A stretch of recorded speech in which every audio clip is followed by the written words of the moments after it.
अस्सलामुअलैकुम नाजरीन, स्वागत है आपका स्मार्ट किचन में। तो आप लोग कैसे हैं? अल्हम्दुलिल्लाह मैं बिल्कुल ठीक हूँ और उम्मीद करती हूँ कि आप लोग भी ठीक होंगे। तो चलिए आज की रेसिपी हम शुरू करते हैं। आज हम बनाने वाले हैं बौंग की सालन। वैसे बौंग की सालन का बनाने का कोई प्लान नहीं था, तो मैंने बौंग को पहले से ही उबाल के रखा है। तो बौंग में हमने 1 टीस्पून के करीब नमक डाला और आधा कप के करीब पानी डाला और इसमें 8 से 10 सीटी लगा ली। बौंग अच्छी तरह गल गई है। बौंग को गलाने के टाइम पर सिर्फ एक बात का आप जरूर ध्यान रखें कि इसकी जो हड्डी होती है रोगन वाली, ये अच्छे से गलना चाहिए। तो ये हड्डी जो है जब अच्छे से गल जाती है फिर आप इसे खाते हैं तो इसका टेस्ट अच्छा आता है। तो आप बौंग को पहले अच्छे से गला लें। तो बौंग हमने पहले से गला कर रखी है, इसका हम मसाला तैयार कर लेंगे। बौंग का मसाला तैयार करने के लिए 1 बड़ा चम्मच तेल को हमने गर्म कर लिया है। इसमें हम डालेंगे साबुत मसाले और साबुत मसालों में हमने यहाँ पर लिया है 15 से 20 काली मिर्चें, 1 से 1.5 इंच दालचीनी का टुकड़ा, 1 हरी इलायची, हाफ पीस जावित्री का और 6 से 7 लौंग और तेज पत्ता लिया है।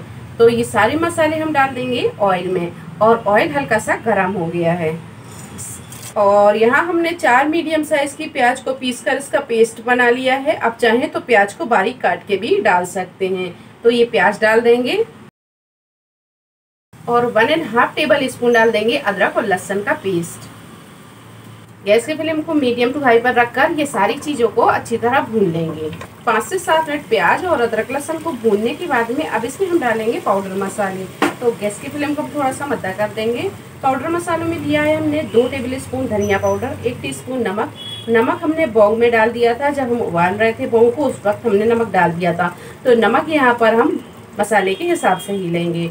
1 टीस्पून गरम मसाला पाउडर, हाफ टी स्पून हल्दी पाउडर और 1 टीस्पून लाल मिर्च पाउडर और 1 टीस्पून डाल देंगे कश्मीरी लाल मिर्च। ये हम कलर के लिए डाल रहे हैं। कश्मीरी लाल मिर्च डालने से ग्रेवी में एक अच्छा सा कलर आता है। तो ये सारी चीज़ों को हम अच्छे से भून लेंगे और इसमें हम थोड़ा थोड़ा पानी डालते जाएंगे और इसे थोड़ी थोड़ी देर में इस तरह चलाते हुए अच्छे से भून लेंगे। मसाले को हमें बहुत अच्छे से भूनना है। तो ये देखिए मसाला अच्छी तरह भुन गया है, मसाले ने तेल भी छोड़ दिया है और ये मसाला दानेदार दिखने लगा। तो पूरे 15 से 20 मिनट लगे, मसाला अच्छी तरह भुन गया है। अब इसमें हम डालेंगे बौंग। अच्छा, बौंग में टमाटर या फिर कोई भी किस्म की खटाई नहीं डाली जाती है। अगर आपको थोड़ा सा खट्टा पसंद है तो फिर आप इसमें 2 टेबल स्पून के करीब दही डाल सकते हैं। तो यहाँ पर हम थोड़ा सा दही डालेंगे। तो ये हमने 2 टेबल स्पून के करीब दही लिया, ये डाल देंगे। गैस की फ्लेम को हमने बिल्कुल स्लो कर दिया है।